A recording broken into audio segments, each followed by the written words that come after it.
Hello friend, ELISA star group में आपका स्वागत है। आज हम कथन निष्कर्ष से संबंधित प्रश्नों को लेकर के आए हैं। इसमें काफी एग्जाम में इससे संबंधित प्रश्न को पूछे जाते हैं।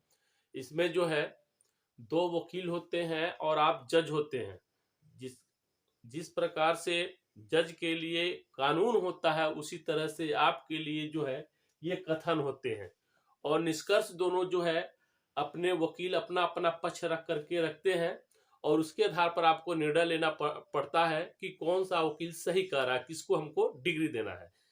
तो जो लोगों को यह वीडियो देखना है वो शुरू से लगाए लास्ट तक देखें। मैं वादा करता हूं कि उनको यह पूरी अच्छी तरीके से समझ में आ जाएगा। तो आइए हम देखते हैं। पहला है, जीवन का मतलब दबाव और तनाव है। जीवन का कथन यह है, जीवन का मतलब दबाव और तनाव है। दबाव और तनाव जीवन पर प्रतिकूल प्रभाव डालते हैं।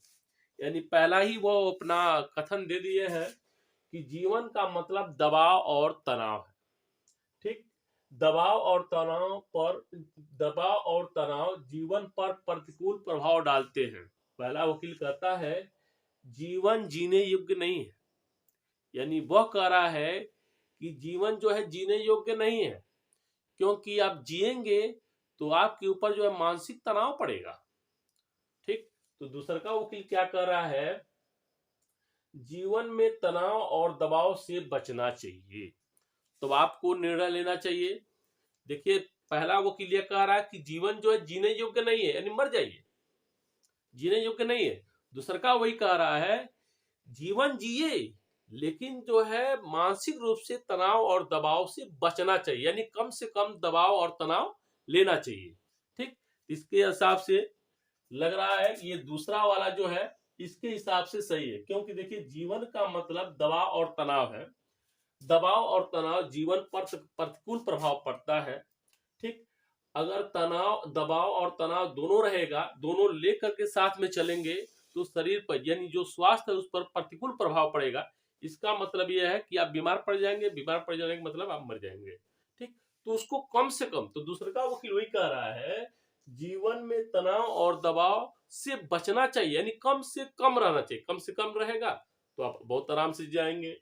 इसका मतलब दूसरा मेरा वाला सही है। तो देखिए यह निष्कर्ष मेरा केवल बी वाला आपका सही है। पहला कह रहा है केवल निष्कर्ष ए सही है, जबकि गलत है। दूसरा का कह रहा है केवल निष्कर्ष दो सही है। तीसरा कह रहा है निष्कर्ष एक और निष्कर्ष दो दोनों सही है। डी वाला कह रहा है न तो निष्कर्ष ए सही है और न ही निष्कर्ष दो सही है।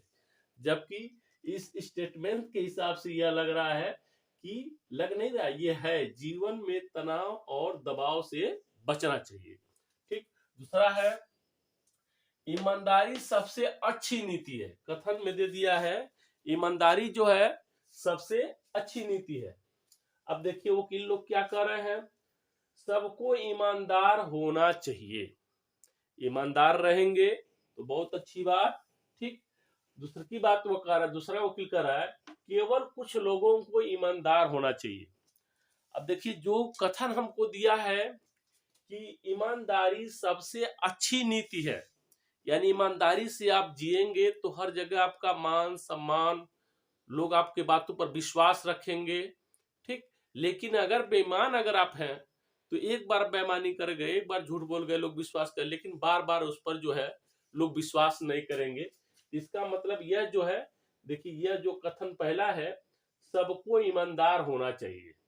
ठीक, अब दूसरा केवल कुछ लोगों को ईमानदार, यानी कुछ लोगों को ईमानदार होना चाहिए तो कुछ लोगों को बेईमान होना चाहिए, ये दूसरा वकील कह रहा है, जबकि यह गलत है। सबको ईमानदार होना चाहिए। कथन के अनुसार मेरा निष्कर्ष नंबर केवल ये वाला सही है। अब तीसरा क्वेश्चन है, अगर वह कठोर परिश्रम करेगा तो वह जिंदगी में सफल हो जाएगा। ठीक, सब लोग कहते हैं अगर वह कठोर परिश्रम करेगा तो वह सफल हो जाएगा।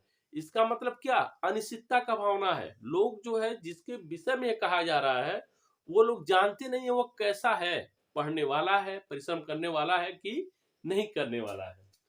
तो उसके बाद देखिए क्या निष्कर्ष दिया है, वह कठोर परिश्रम करने वाला व्यक्ति है।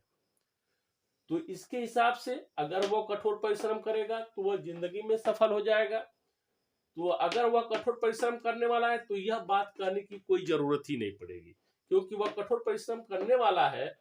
तो अगर देखिए यहाँ पर अगर आ गया है, यानी मेहनत करेगा तभी वो सफल होगा, नहीं मेहनत करेगा तो वो सफल नहीं होगा। तो अगर मान लीजिए यह स्टेटमेंट है तो इसको लिखने की कोई जरूरत नहीं है। दूसरा का देखिए, वह कठोर परिश्रम फल देता है। फल देता है तो तभी तो वो कह रहा है कि परिश्रम करो, परिश्रम करोगे तभी फल पाओगे। इसका मतलब मेरा निष्कर्ष नंबर 2 है।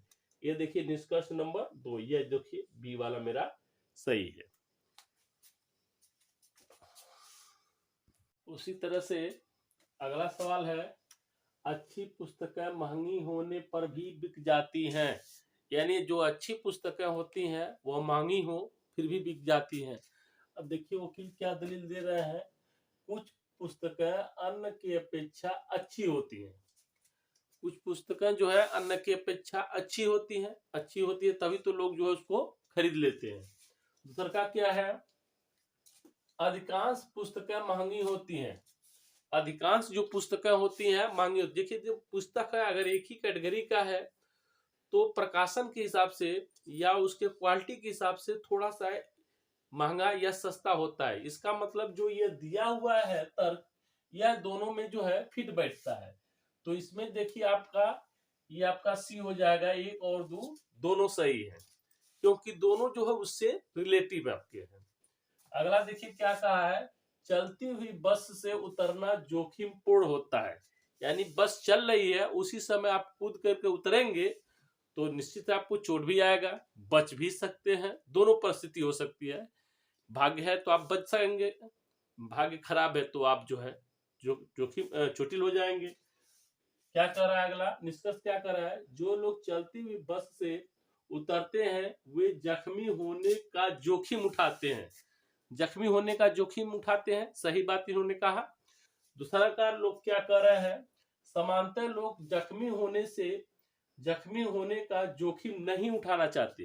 यानी जो लोग जोखिम नहीं उठाते हैं वो बस रुक जाती है तब उतरते हैं। तो इसका मतलब ये है, ये देखिए जो लोग चलती हुई बस से उतरते हैं वे लोग जख्मी होने का जोखिम उठाते हैं।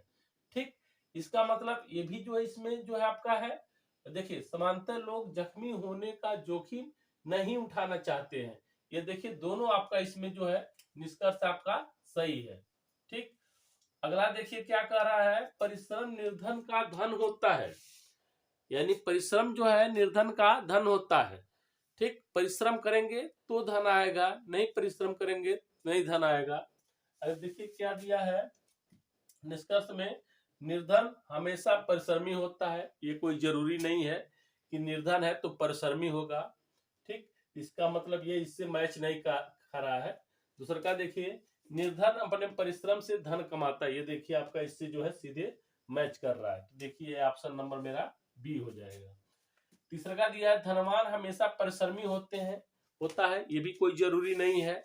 ठीक, जैसे टाटा बिरला है या मान लिया अनिल अंबानी के घर कोई पैदा हो जाए तो कोई जरूरी थोड़ी है कि उसका जो बालक होगा परिश्रमी होगा। ठीक, अगला है, निर्धन यदि परिश्रमी हो तभी धन कमा सकता है। ठीक, परिश्रमी होगा तभी धन कमा, ये भी कोई जरूरी नहीं है। हो सकता है कोई कला हो, उस कला से भी जो कम परिश्रम करके कमा सकता है।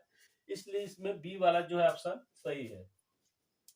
अगला है, मेरी कक्षा में सभी विद्यार्थी विद्वान हैं। फिर दूसरा का दिया है, सुनील बुद्धिमान नहीं है। यानी एक कथन है कि मेरी कक्षा में सभी लोग क्या हैं, बुद्धिमान हैं। फिर आगे दूसरा का वो कह रहा है सुनील बुद्धिमान नहीं है।